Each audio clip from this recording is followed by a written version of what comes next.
चलिए ध्यान दीजिए, क्या बताया था आवर्धन? आवर्धन का मतलब प्रतिबिंब की ऊंचाई और वस्तु की ऊंचाई के अनुपात क्या कहेंगे? क्या कहेंगे? आवर्धन। बात याद है ना? चलिए, यानी कि इसे हम किससे इंडिकेट करते हैं? एम से। यानी एम बराबर क्या हो जाएगा? एम बराबर हो जाएगा प्रतिबिंब की ऊंचाई, है ना, प्रतिबिंब की ऊंचाई बट्टा वस्तु की ऊंचाई। यानी कि अगर हम प्रतिबिंब की ऊंचाई को h डैश मानते हैं तो m बराबर क्या हो जाएगा? h dash. अब वस्तु की ऊंचाई को h मान दे तो यानी कि m बराबर क्या हो जाएगा? h डैश बट्टा h। बात पता है ना? आइए इसको प्रूफ किया जाए, मतलब कि इसका एक और संबंध बनाया जाए, ठीक है ना? देखिए यहाँ पे हम लेते हैं एक अवतल दर्पण। क्या लेते हैं? एक अवतल दर्पण लेते हैं, एक प्यारा सा अवतल दर्पण, और इसको कर देते हैं कलई। क्या करते हैं? कलई। किससे कलई करते हैं? पहले सिल्वर, फिर उसके बाद रेड लेड ऑक्साइड, लाइट ना लेड। यहाँ फोकस और यहाँ पे रख दिए वस्तु को।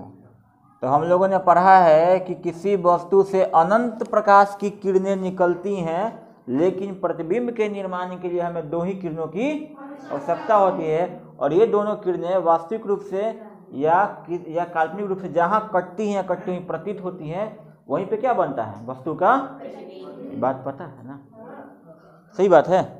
चलिए, तो यहाँ से वस्तु का निकला ये मुख्य अक्ष के समांतर, और मुख्य अक्ष के समांतर जाने वाली किरणें क्या होता है? परावर्तन के बाद फोकस से होकर गुजर जाती है। सही बात है, कोई दिक्कत? और दूसरी किरण को हम भेजते हैं ध्रुव पर। कहाँ भेजते हैं? ध्रुव पर। कहाँ भेज दिए? और जो किरणें ध्रुव पर जाती हैं वो परावर्तन के बाद क्या होती हैं? I बराबर R बनाते हुए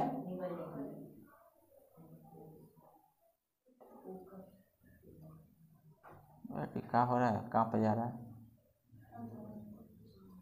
इसको भी ठंडी का असर हो गया है। तो यहाँ क्या बन जाएगा? वस्तु का प्रतिबिंब बन जाएगा। चलिए, ये है वस्तु ए बी और ये है प्रतिबिंब ए डैश बी डैश।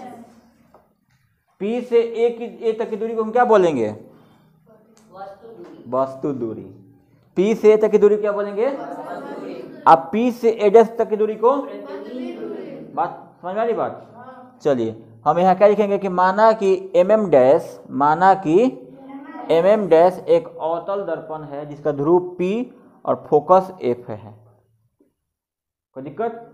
जिसमें AB एक वस्तु है जिसे वक्रता केंद्र और अनंत के बीच रखा गया है, जिसका प्रतिबिंब F और C के बीच बना है।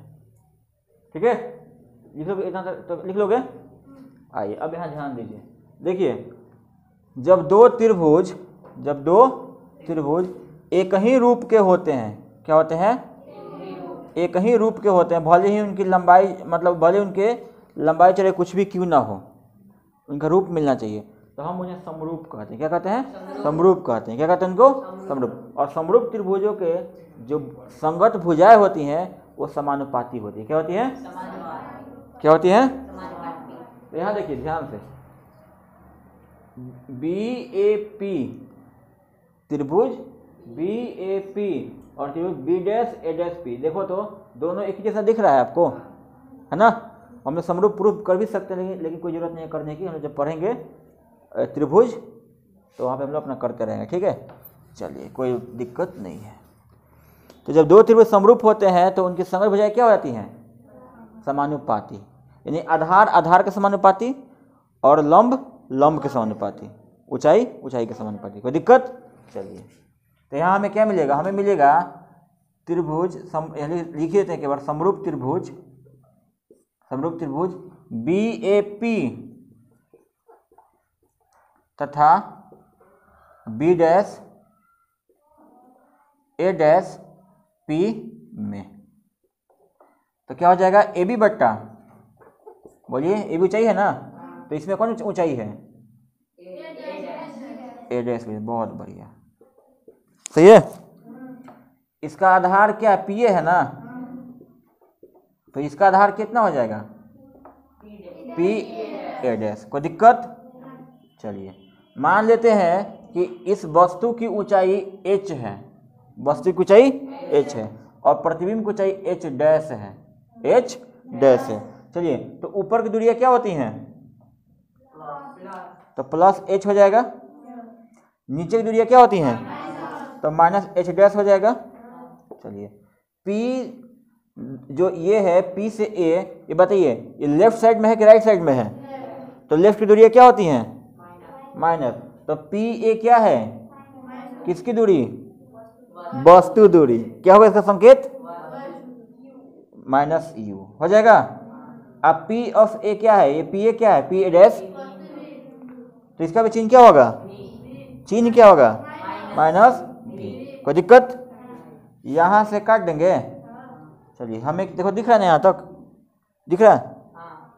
चलिए हम लोगों ने क्या पढ़ा था? हम लोगों ने m बराबर पढ़ा था h डैश बट्टा h, याद है? लेकिन यहाँ h डैश कहाँ है?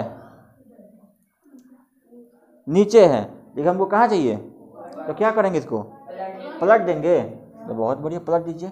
तो ऊपर क्या चला जाएगा? Minus h dash minus h dash अब बट्टा में h, और ऊपर क्या हो जाएगा? कहाँ माइनस बचा है? भी, अब बट्टा में u। ये माइनस इधर भेज दे क्या?